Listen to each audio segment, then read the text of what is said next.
Guys, magandang araw po sa inyo lahat. Nandito po tayo na. Muli tayong magbibigay po ng tugon sa mga tao nagpaabot.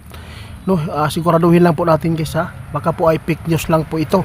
Kasi hindi ko naman po talaga na nasundan po yung pangyayaring ito.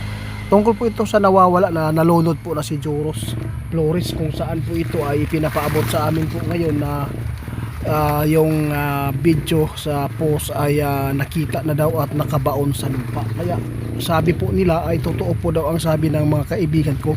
Kaya kung totoo man po ito ay magpasalamat po tayo sa Diyos dahil po ay natugunan po ang kagustuhan ng mga magulang na makita ito. So, sana po ay hindi ito fake news kasi hindi po natin nakakausap si kaibigan natin Dwinding Linyo para itanong dito kung ano po ba ang katotohanan dito na nangyayari.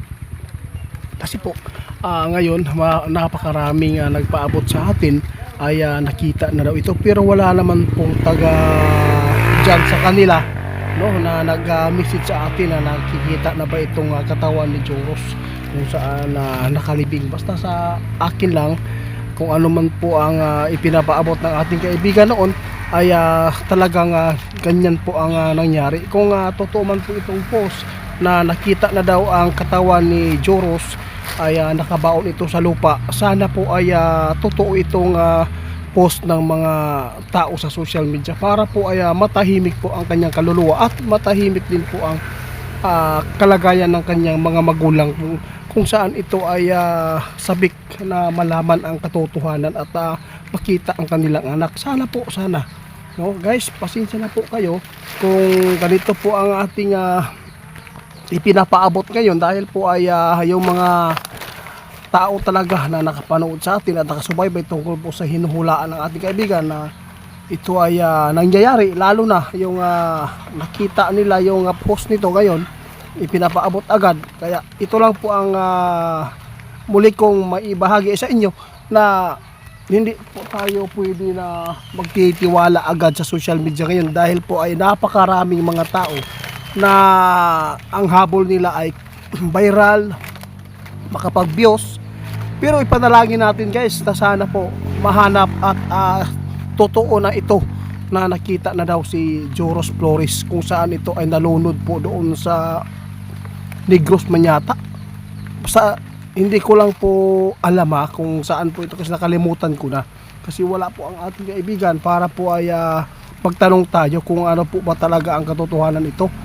So, nakita na daw, sana lang, sana, kasi marami talagang gumagawa ng mga fake news ngayon guys para lang makapag-views sila at kumita. Kaya sa lahat po ng makapanood, hindi po tayo pwedeng agad-agad na lang tayo maniniwala na ito ay porket nakita ninyo sa social media na nakita na daw.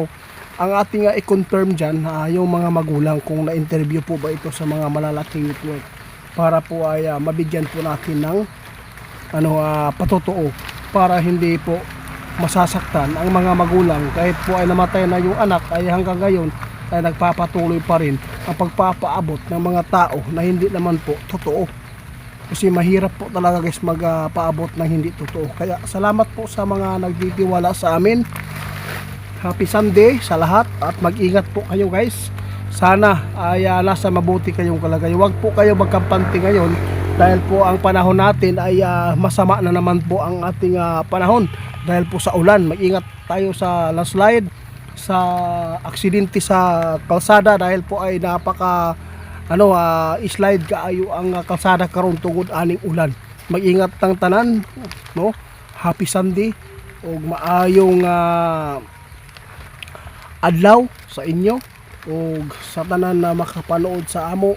I-share na lang ni guys tungkol man ni sa kay Joros, no? Tungkol ito kay Joros Flores kung saan ito ay hindi nakita ang katawan.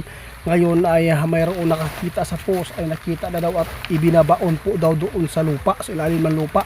Kaya napakasakit po isipin para ito sa mga magulang kung kailan. Grabe, ang dami pong nagsakripisyo ng mga naghahanap, mga rescuer para lang titingnan po doon sa ilalim ng tubig. Ngunit ay doon lang pala nakita daw sa kalupaan, no? Sa lupa. At ngayon ay kung mapapanood po ninyo itong mga video sa iba Sana po ay totoo ito. Kaya salamat po, no, salamat. Condolence na lang po ulit sa mga magulang nito.